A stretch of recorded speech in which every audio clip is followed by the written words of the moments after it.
averiguarlo, pero parece haber sido un misericordioso designio de la providencia que el corazón que nunca conoció el engaño no tenga que sufrir.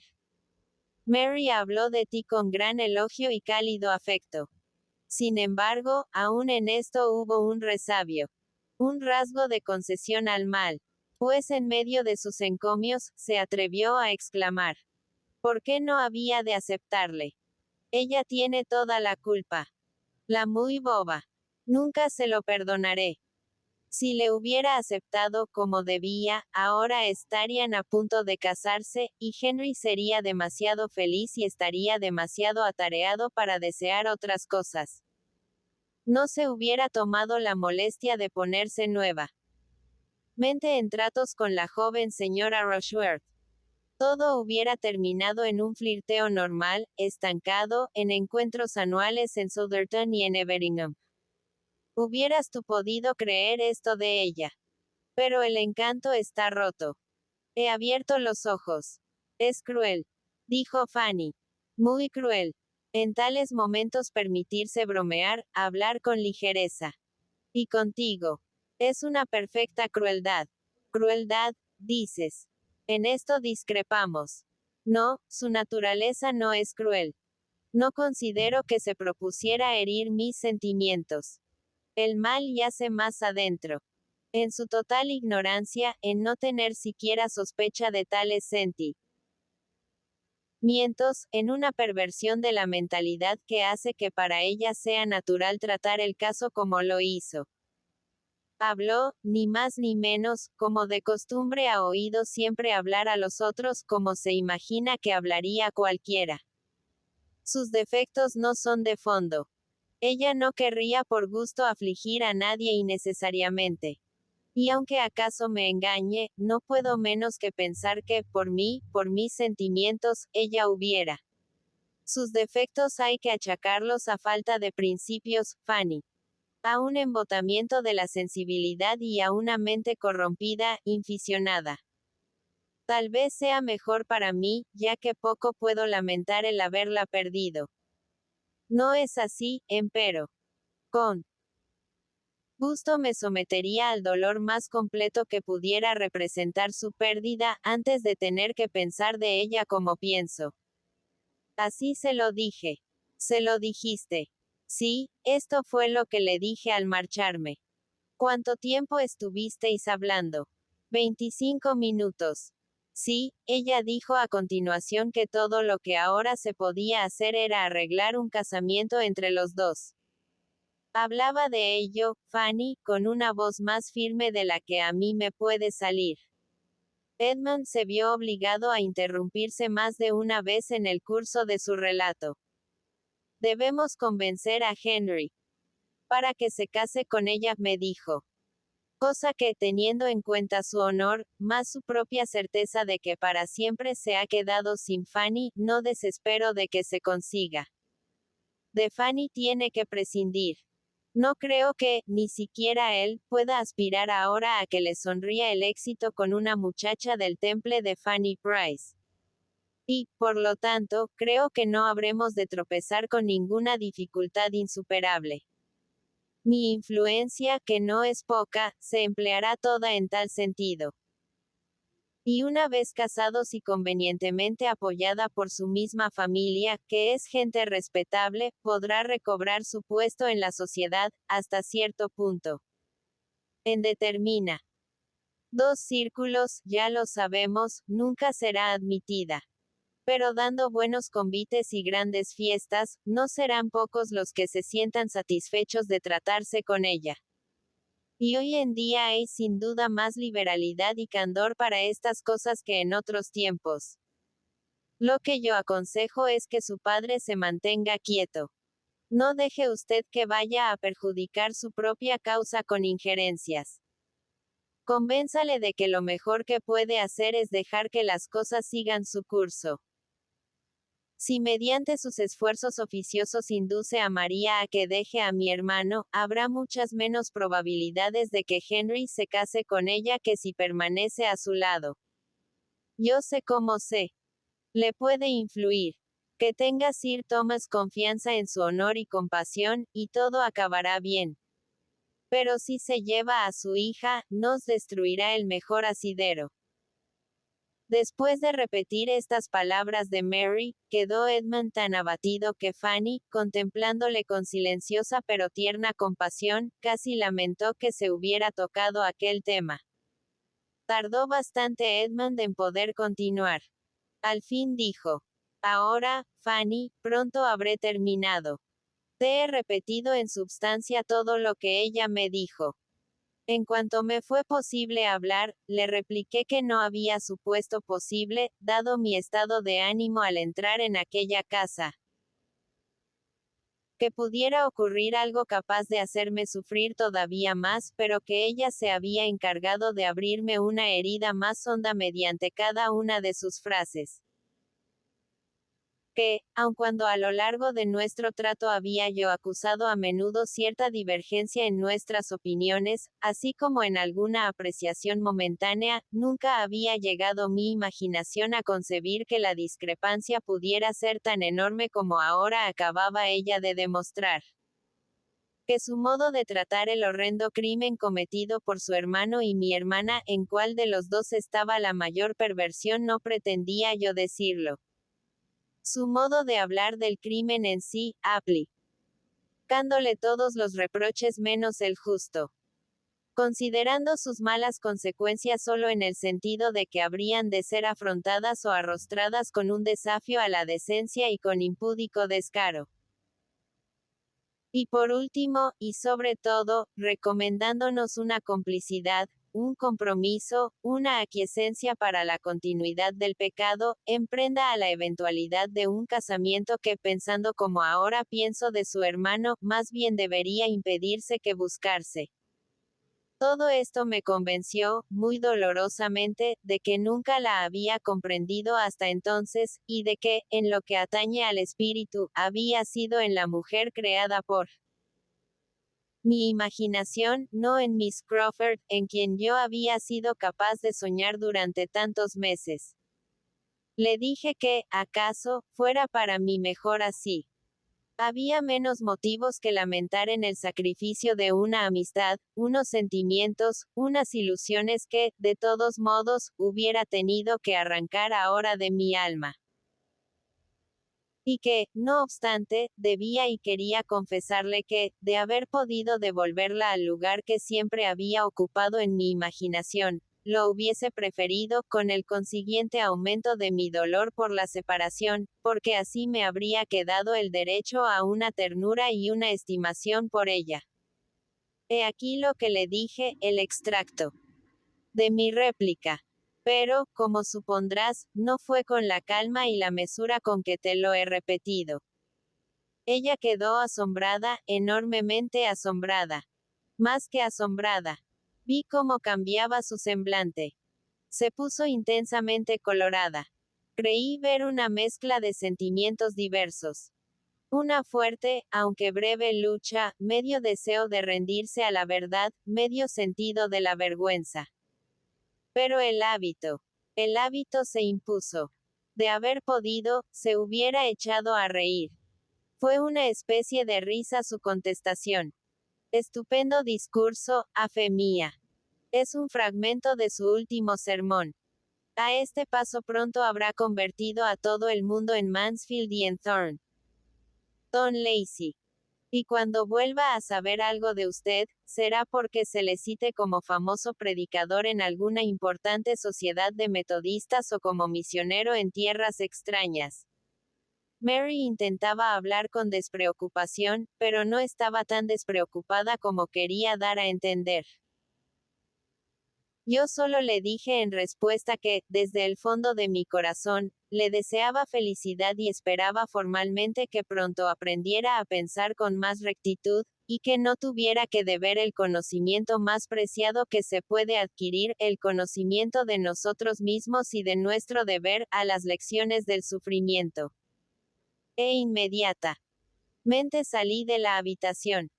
Me había alejado unos pasos, Fanny, cuando oí que la puerta se abría detrás de mí. Mr. Bertram, dijo Mary. Me di vuelta. Mr. Bertram, repitió, con una sonrisa. Pero era una sonrisa que no casaba con la conversación que acabábamos de sostener. Una sonrisa atrevida, juguetona, que parecía invitar para subyugarme. Al menos así me pareció. Resistí. El impulso del momento me llevó a resistir. Y seguí adelante. Desde entonces me he arrepentido algunas veces, por un instante, de no haber vuelto atrás. Pero sé que hice bien. Y este fue el fin de nuestras relaciones. ¿Y qué clase de relaciones han sido? ¿Cómo me dejé engañar? Tanto me engañé en el hermano como en la hermana. Te agradezco la paciencia, Fanny. Este ha sido el mejor alivio para mí. Y ahora, se acabó esta conversación. Y tanto creía Fanny en sus palabras, que por espacio de 5 minutos estuvo convencida de que, en efecto, se había terminado. Después, sin embargo, volvieron los comentarios sobre lo mismo, o algo parecido. Y fue preciso, nada menos, que Lady Bertram se desvelara por completo para que de verdad se pusiera término a aquella conversación. Mientras esto no sucedió, continuaron hablando de Mary Crawford, tan solo, del gran afecto que le tenía a él, de los encantos que le había prestado la naturaleza, de lo excelente que hubiera sido de haber caído a tiempo en buenas manos. Fanny, que ahora tenía libertad para hablar con franqueza, consideró más que justificado añadir, a fin de que él conociera el auténtico carácter de Mary, alguna insinuación sobre la influencia que el estado de salud de Tom podía suponerse que tendría en ella para que deseara una completa reconciliación. No era esta una indirecta agradable. La humana condición se resistió bastante a admitir tal posibilidad. Hubiera sido mucho más grato suponerla más desinteresada en su afecto. Pero la vanidad de Edmund no era tan recia como para luchar largo rato contra la razón. Se resignó a creer que la enfermedad de Tom había influido en ella, reservándose tan solo el consolador pensamiento de que, considerando la fuerte oposición ejercida por unos hábitos contrarios, su afecto por él había sido en realidad mayor del que podía esperarse, y por él precisamente, había estado más cerca de obrar bien. Fanny pensaba exactamente lo mismo. Y ambos estuvieron igualmente de acuerdo en cuanto al perdurable efecto, la indeleble impresión que semejante desengaño había de producir en el espíritu de Edmund. Sin duda el tiempo mitigaría un tanto sus sufrimientos, pero no dejaba de ser un caso del cual nunca llegaría a consolarse por completo. Y en cuanto a encontrar un día otra mujer que lograra, era algo que no podía mencionarse, en absoluto, sino con indignación. La amistad de Fanny era su único refugio. Capítulo 48. Que se espacien otras plumas en la descripción de infamias y desventuras. La mía abandona en cuanto puede esos odiosos temas, impaciente por devolver a todos aquellos que no estén en gran falta un discreto bienestar, y por terminar con todos los demás. Mi Fanny, por supuesto, tengo la satisfacción de poder afirmar que por entonces había de sentirse feliz, a pesar de todo. Tenía que ser una criatura dichosa a pesar de lo que sufriera, o creyese sufrir, por la aflicción de los que la rodeaban. Poseía manantiales de gozo que imponían su curso. Había vuelto a Mansfield Park, era útil, era querida, estaba a salvo de Mr. Crawford. Y cuando regresó Sir Thomas, de él recibió cuantas pruebas podía darle, dentro del melancólico estado de ánimo en que se hallaba, de su perfecta aprobación y creciente consideración. Y con lo feliz que todo esto tenía que hacerla, aun sin nada de ello hubiera sido feliz, por que Edmund no era ya la incauta víctima de Miss Crawford. Cierto es que el propio Edmund estaba muy lejos de sentirse feliz. Sufría a causa del desengaño y la añoranza, doliéndose de que las cosas fueran así y suspirando porque fueran como no podrían ser jamás. Fanny lo comprendía, y le pesaba. Pero era un pesar tan fundado en la satisfacción, con tal tendencia a una paz espiritual y tan en armonía con las más gratas sensaciones, que no pocos se hubieran considerado dichosos de poder cambiar por él sus mayores alegrías. Sir Thomas, pobre Sir Thomas. Era padre, y consciente de los errores de su propia conducta. Como padre, era a quien más se le alargaría el sufrimiento. Comprendía que no hubiera debido autorizar aquella boda. Que los sentimientos de su hija le eran bastante conocidos para incurrir en culpa al autorizarla. Que al hacerlo había sacrificado la rectitud a la conveniencia y se había dejado gobernar por móviles egoístas y mundanos prejuicios. Eran estas reflexiones que requerían algún tiempo para suavizarse. Pero el tiempo lo consigue casi todo. Y aunque poco consuelo podría recibir del lado de María Rochworth para el disgusto que le había causado, había de hallar en sus otros hijos un consuelo mayor de lo que jamás supusiera. El casamiento de Julia se convirtió en algo menos desesperado de lo que él había considerado al principio. Ella se humilló con el deseo de ser perdonada. Y Mr. Yates, anhelando realmente verse acogido en el seno de la familia, se mostró dispuesto a respetarle y dejarse guiar por él. No era un personaje muy sólido, pero había esperanza de que se volviera menos vano. De que resultara al menos tolerablemente doméstico y manso. Y de todos modos fue consolador el descubrimiento de que sus bienes eran bastantes más y sus deudas muchas menos de lo que se temiera, y el hecho de que le tratase y consultase como al amigo más digno de confianza. También hallaba consuelo en su hijo Tom, que iba recobrando gradualmente la salud sin recobrar la despreocupación y el egoísmo de sus pasadas costumbres. Había mejorado muchísimo gracias a su enfermedad. Había sufrido y aprendido a pensar. Dos ventajas que antes nunca conociera. Y como el reproche de que se hiciera objeto a sí mismo lo provocara el deplorable suceso de Wimpole Street, del cual se consideraba cómplice por las peligrosas intimidades a que había dado lugar con su injustificable teatro casero, produjo en su espíritu una impresión que contando el 26 años y no estando falto de buen sentido ni buenas compañías, hubo de ser durable en sus beneficiosos efectos. Se convirtió en lo que debía ser, útil a su padre, formal y sensato, y dejó de vivir simplemente para sí. Esto era realmente consolador. Y tan pronto como Sir Thomas pudo confiar en tales motivos de optimismo, empezó Edmund a contribuir a la tranquilidad de su padre mejorando en el único aspecto en que también él le había causado pesar. Mejorando su estado de ánimo.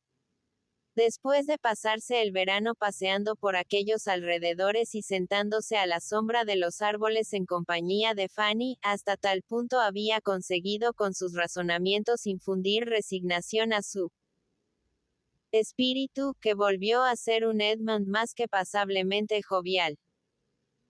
Estas eran las circunstancias y las esperanzas que iban contribuyendo paulatinamente al alivio de Sir Thomas, amortiguando su pena por lo perdido y reconciliándole en parte consigo mismo. Aunque la zozobra que le producía la convicción de sus propios errores en la educación de sus hijas no podría nunca anularla por completo.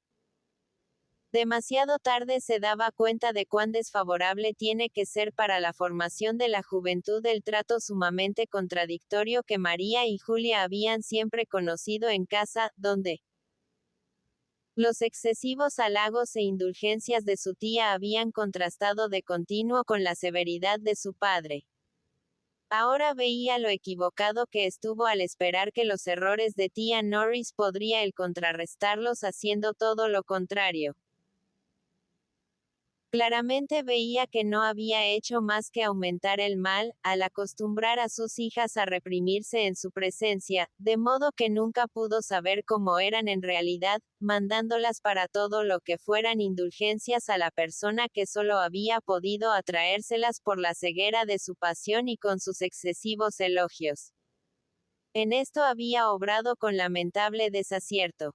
Pero, a pesar de todo, Sir Thomas empezaba a considerar que no fue este el mayor error en su plan educativo.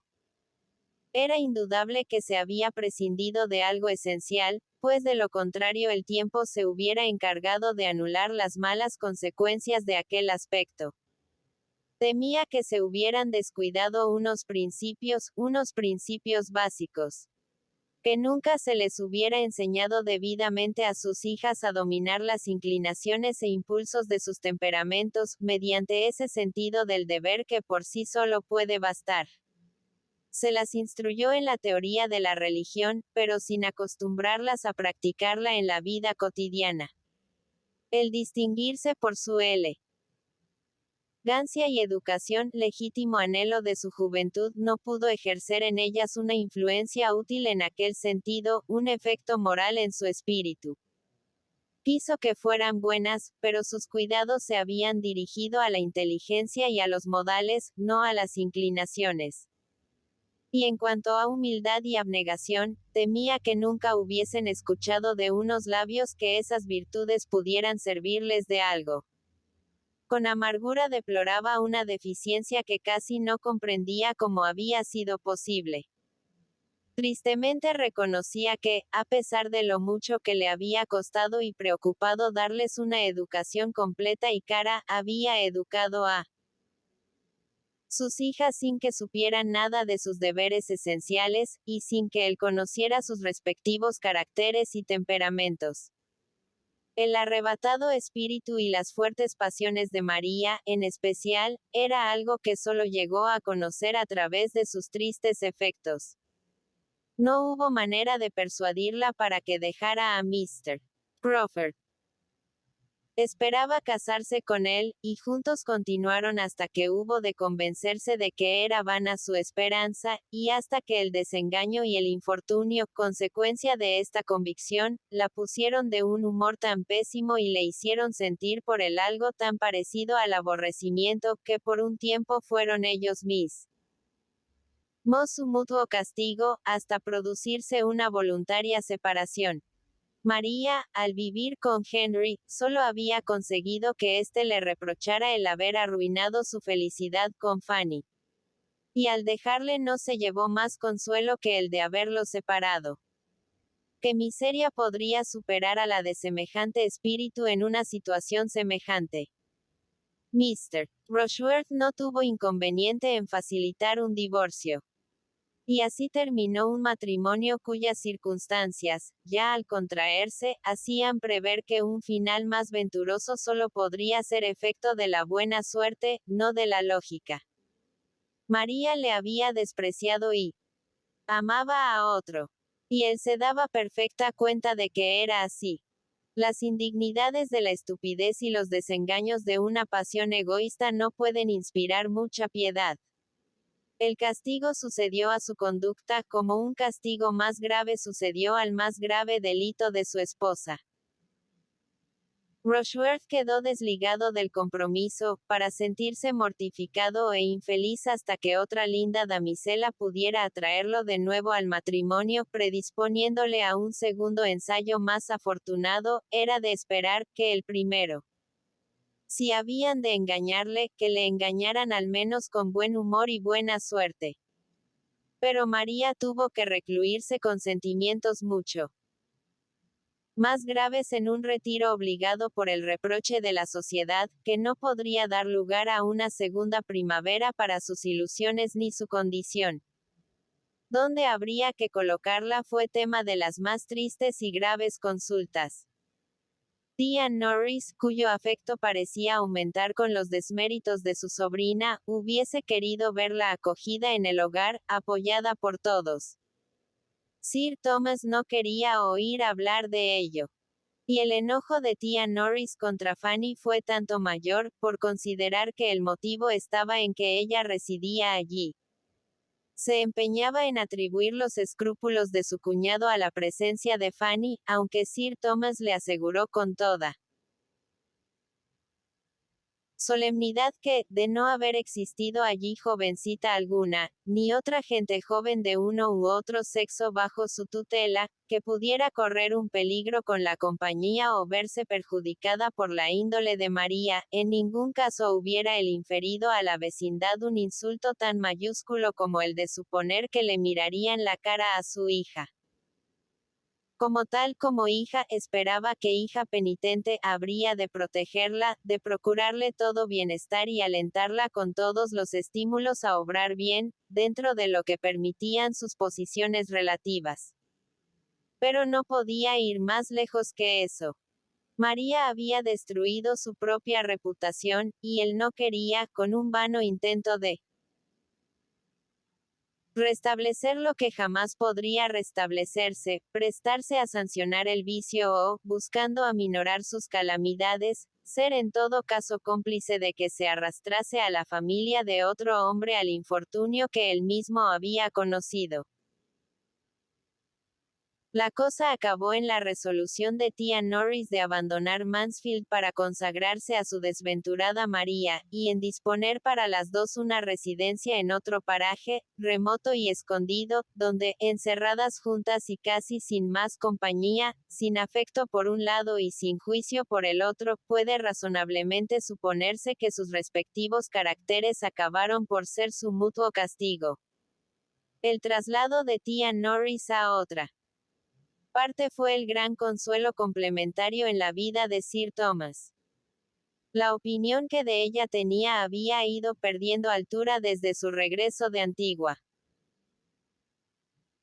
En todos los tratos que había tenido con ella desde entonces, en su cotidiano intercambio de ideas, en cuestiones de importancia o en la simple conversación, había ella ido perdiendo terreno, con regularidad, en su estimación, convenciéndole de que, o el paso del tiempo la había favorecido muy poco, o él había valorado en demasía su buen juicio y soportado su carácter con asombrosa paciencia. Llegó a constituir para él una constante remora, tanto más enfadosa por cuanto parecía no haber posibilidad de que cesara sino con la vida. Le parecía una parte de sí mismo que habría de soportar para siempre. Verse libre de ella era, por lo tanto, una felicidad tan grande que, de no haber dejado tras de sí motivos de amarga recordación, hubiera podido surgir el peligro de que Sir Thomas se sintiera tentado casi a celebrar un mal que le procuraba semejante bien. Nadie la echó de menos en Mansfield. Nunca fue capaz de conquistarse siquiera el afecto de los que más quería. Y desde la fuga de María se había agriado tanto su carácter que su presencia era un tormento para todos. Ni siquiera Fanny tuvo lágrimas para tía Norris. Ni siquiera cuando partió para siempre. Si Julia escapó del desastre mejor que María, fue debido, hasta cierto punto, a una favorable diferencia de índole y circunstancias, pero mucho más a que no fue tanto la mimada de aquella misma tía, a que fue menos adulada y maleada por ella. Su belleza y merecimiento se mantuvieron siempre en segundo término. De siempre se había acostumbrado a considerarse a sí misma un poco inferior a María.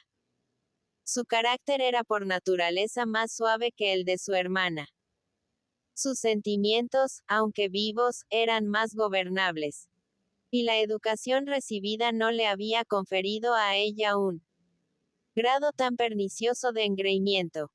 Esto había hecho que soportara tanto mejor el desengaño de Henry Crawford. Pasada la primera amargura que le produjo la convicción de que era desdeñada, consiguió relativamente pronto estar en condiciones de no pensar más en él, y cuando el trato se renovó en Londres, y la frecuentación de la casa de Mr. Rushworth se convirtió en objetivo de Mr. Crawford, ella tuvo el acierto de salirse de allí y elegir aquel momento para dedicar unos días a sus otros amigos de la capital, a fin de guardarse contra el peligro de sentirse de nuevo excesivamente atraída. Este fue el motivo de su traslado a casa de sus primos. La conveniencia de Mr. Yates nada tuvo que ver con ello.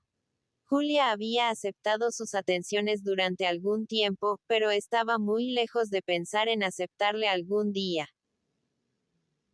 Y de no haberse producido el estallido que provocó la conducta de su hermana, lo que aumentó su temor al padre y al hogar, pues imaginó que ante lo ocurrido se ejercería sobre ella una mayor severidad y sujeción, y le hizo tomar la precipitada decisión de escapar a tales horrores a todo riesgo. Es probable que Mr.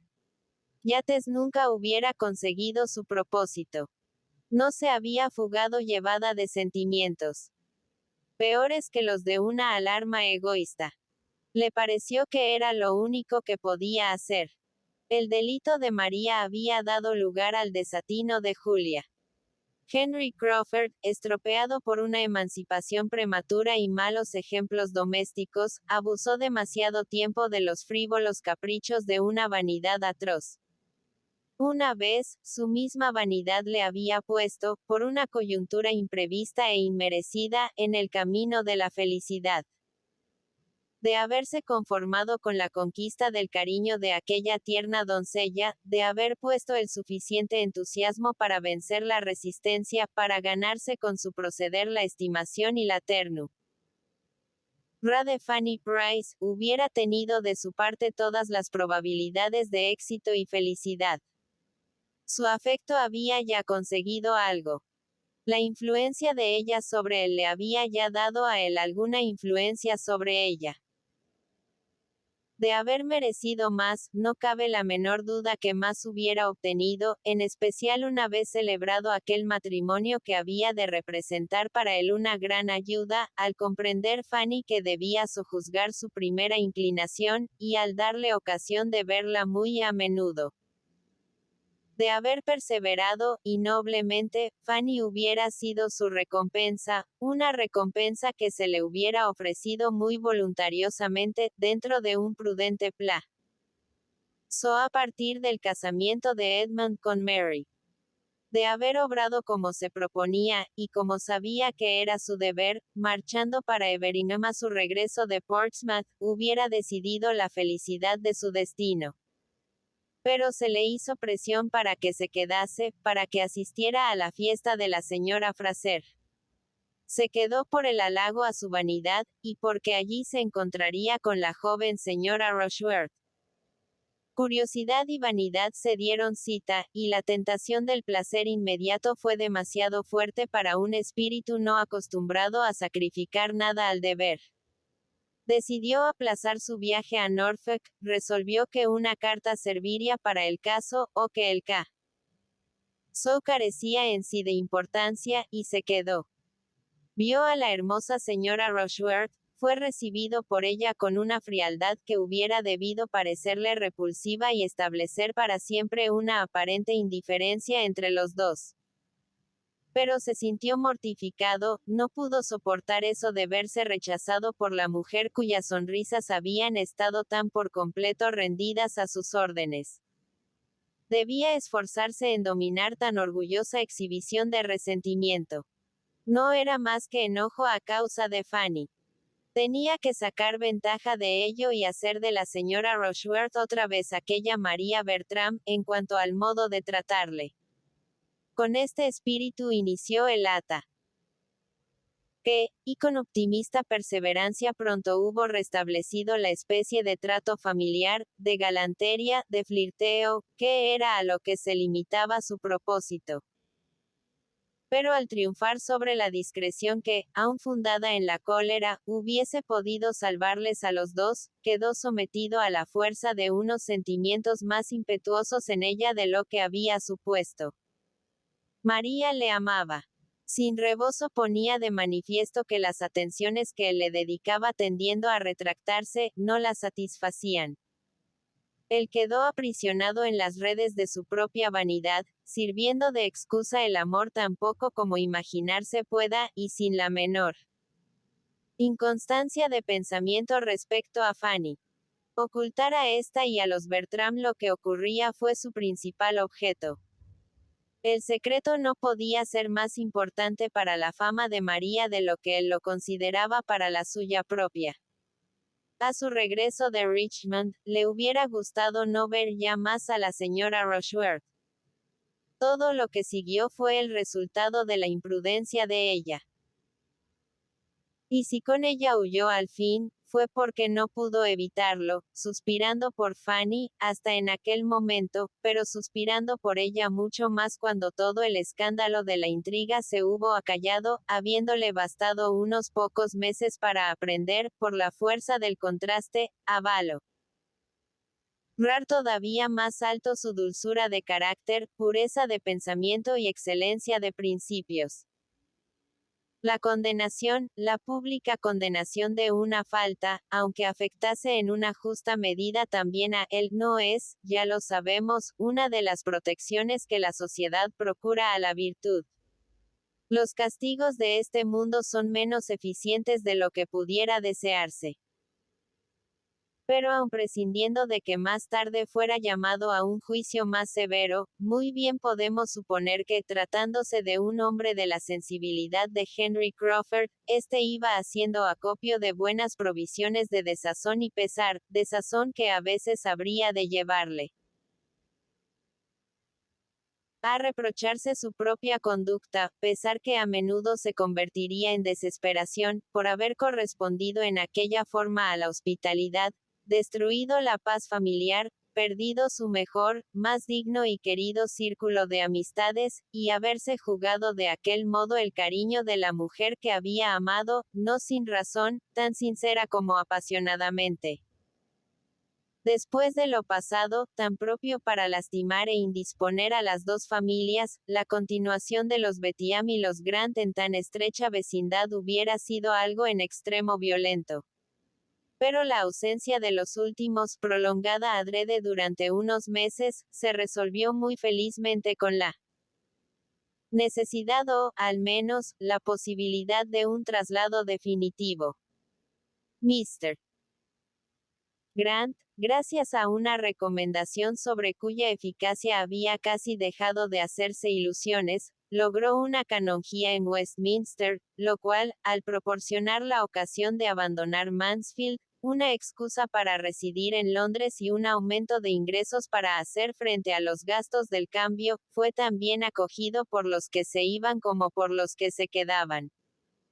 La señora Grant, que había nacido para querer y sentirse querida, hubo de alejarse con cierta nostalgia del escenario y las personas a que estaba acostumbrada. Pero esa misma disposición feliz tenía que proporcionarle, en cualquier parte y en cualquier medio de relación plurales motivos de gozo y esparcimiento. Y otra vez tendría una casa que poder ofrecer a Mary. Mary se había ya cansado bastante de sus amigos, de vanidades, ambiciones, amor y desengaños en el transcurso del último medio año, para sentir ahora la necesidad del verdadero cariño que hallaría en el corazón de su hermana, y de la serena tranquilidad de sus costumbres. Vivieron juntas. Y cuando el doctor Grant fue llevado a una apoplejía y a la muerte por la implantación de 3 comidas extraordinarias a la semana, ellas continuaron viviendo en común. Porque Mary, aunque perfectamente resuelta a no enamorarse nunca más de un segundón, tardaba en hallar entre los partidos más convincentes o entre los vanos presuntos herederos que estaban a las órdenes de su belleza y de sus 20.000 libras alguno que pudiera satisfacer el mejor gusto que ella había adquirido en Mansfield, alguno cuyo carácter y hábitos pudieran justificar la esperanza de una felicidad doméstica como la que allí había aprendido a amar, o que consiguiera quitarle suficientemente a Edmund de la cabeza. Edmund la aventajaba mucho a este respecto. No tuvo que esperar y desear, huérfano de afectos, un objeto digno de sustituirla a ella en su corazón. Apenas dejó de suspirar por Mary Crawford y de expresar a Fanny lo imposible que era para él volver a encontrar una mujer como aquella, empezó ya a preguntarse si un tipo muy distinto de mujer no podría convenirle tanto, o acaso mucho más. Si la propia Fanny no estaba convirtiéndose en algo tan querido, tan importante para él, en todas sus sonrisas y en todos sus aspectos, como antes lo fuera Mary Crawford. Y si no habría de ser posible lanzarse a la esperanzada empresa de persuadirla de que el profundo y fraternal afecto que sentía por él sería base suficiente sobre la que cimentar su amor de esposa. A propósito, me abstengo de citar fechas en esta ocasión, dejando a cada cual en libertad de fijarlas a su gusto, convencida de que la cura de pasiones irremediables y la transferencia de insustituibles amores tienen que variar mucho, en cuanto a tiempo, según las personas. Únicamente ruego que todo el mundo crea que exactamente en el momento en que fue muy natural que así ocurriera, y no una semana antes, Edmund dejó de pensar en Mary y se sintió tan impaciente por casarse con Fanny como la propia Fanny pudiera desear. Con la estimación que, ciertamente, de tanto tiempo le tenía. Una estimación fundada en los más caros merecimientos de la inocencia y el desamparo, y completada por todos los incentivos de una creciente perfección, podía haber algo más natural que el cambio en el operado. Amándola, guiándola, protegiéndola como siempre hiciera desde cuando ella contaba 10 años. Habiendo en tan importante proporción contribuido a una formación de su espíritu con sus desvelos. Dependiendo de sus atenciones todo el bienestar que ella sintiera, lo que constituía para él un objetivo del más vivo y primordial interés, objetivo más querido que ninguno de los que pudiera tener en Mansfield, por lo mismo que le convertía en algo tan importante para ella, que podía añadirse ya como no fuera que debía aprender a preferir unos claros y dulces ojos a unos negros y chispeantes. Y estando siempre con ella, siempre hablando confidencialmente, y hallándose sus sentimientos justamente en ese favorable estado que sucede a un reciente desengaño, esos dulces ojos claros no podían tardar mucho en conseguir la supremacía. Una vez emprendido, y dándose cuenta de que así lo hacía, este camino en pos de la felicidad, nada hubo por el lado de la prudencia que pudiera detenerle o retrasar su marcha. Ninguna duda en cuanto a los merecimientos de ella, ningún temor en cuanto a gustos opuestos, ni nada de esforzarse en bosquejar nuevas esperanzas de felicidad basándose en una disparidad de caracteres. El espíritu, la disposición, las opiniones y los hábitos de Fanny no requerían encubrimientos, ni que uno se hiciera vanas ilusiones en el presente, ni tuviera que fiar en un futuro mejoramiento. Hasta en el rigor de su reciente obcecación, había él reconocido la superioridad espiritual de Fanny. ¿Cuál no sería ahora su apreciación de la misma? Ella era, desde luego, demasiado para lo que él merecía. Pero como nadie se figura nunca estar aspirando a más de lo que merece, Edmund se puso a perseguir muy formal y resueltamente aquel favor, y no hubo de pasar mucho tiempo sin que ella le alentara. Aun con lo tímida, prudente y recelosa que ella era, resultaba imposible que una ternura como la que guardaba en su corazón no diera lugar, a veces, a las más firmes esperanzas de éxito, aunque quedara para más tarde el revelarle toda la maravillosa y sorprendente verdad. Su felicidad al saberse amado desde hacía tanto tiempo por un corazón como aquel, debió de ser lo bastante grande para que podamos estar seguros de que hizo uso de un lenguaje tan arrebatado como se quiera para expresársela a ella o a sí mismo. Debieron de ser unos momentos de inefable felicidad. Pero también la felicidad sentida por la otra parte fue de las que no caben en los límites de una descripción. Que nadie presuma de saber traducir los sentimientos de una mujer joven al obtener la seguridad de un amor para el que apenas se atreviera a guardar una esperanza.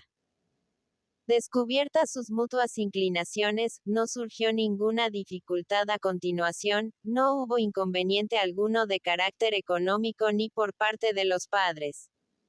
Era un enlace que los deseos de Sir Thomas hasta habían prevenido. harto de parentescos ambiciosos e interesados, apreciando cada vez más los auténticos valores morales y espirituales, y deseoso, sobre todo, de sujetar con la mayor seguridad cuanto le quedaba de felicidad doméstica, había considerado con sincera satisfacción la más que eventual posibilidad de que los dos jóvenes hallaran en la fusión de sus corazones el mutuo consuelo de sus respectivos desengaños. El jubiloso consentimiento que dio a la petición de Edmund, la conciencia de haber realizado una gran adquisición al asegurarse a Fanny como hija, contrastaban no poco con sus antiguos prejuicios sobre el particular, cuando se debatió el asunto de la adopción de la pobre niña. Uno de esos contrastes que el tiempo siempre establece entre los planes y las obras de los mortales para experiencia de los mismos y diversión del prójimo. Fanny era sin duda la hija que necesitaba. Su bondad caritativa había producido un caudal de inigualable consuelo para él mismo. Su liberalidad se veía recompensada con creces, y la nobleza que siempre había guiado sus intenciones respecto de ella lo merecía. Pudo haberle dado una niñez más feliz. Pero fue solo un error de criterio lo que le había hecho aparecer siempre tan severo, evitando que ella empezara antes a quererle. Y ahora, conociéndose bien uno a otro, su mutuo afecto era muy fuerte. Después de establecerla en Thornton Lacey atendiendo con cariño a todo lo necesario para su bienestar, su objetivo de casi todos los días había pasado a ser el de trasladarse allí para verla, o para llevársela consigo.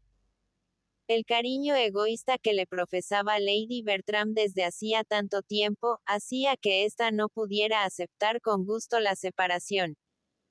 No había hijo ni sobrina cuya felicidad pudiera hacerle desear la boda. Pero la separación fue posible porque allí estaba Susan para sustituir a su hermana. Susan se convirtió en la sobrina de turno, encantada de serlo, estando tan capacitada para el caso. Por la viveza de su espíritu y su afición a la actividad, como Fanny lo fuera por la dulzura de su carácter y sus profundos sentimientos de gratitud. Nunca pudo prescindirse de Susan. Primero como consuelo para Fanny, después como auxiliar y por último como sustituta, se había establecido en Mansfield con todas las apariencias de que su permanencia allí iba a ser igualmente por tiempo indefinido. Su carácter menos apocado y su temple más recio hacían que allí todo fuese fácil para ella. Dotada de sagacidad para comprender rápidamente el carácter de aquellos que debía tratar, y sin timidez natural que le impidiera expresar cualquier deseo importante, no tardó en hacerse simpática y útil a todos. Y después de la partida de Fanny la sucedió con tan feliz acierto en el desempeño de sus funciones para procurar un constante bienestar a su tía, que a lo mejor se convirtiera gradualmente en la más querida de las dos. En la utilidad de Susan, en la excelencia de Fanny, en la invariable buena conducta y creciente gloria de William y en la general felicidad y prosperidad de los demás miembros de la familia, que mutuamente se ayudaban a progresar, acreditando así la protección y el apoyo que él les prestaba, Sir Thomas veía motivos, constantemente repetidos motivos de satisfacción por lo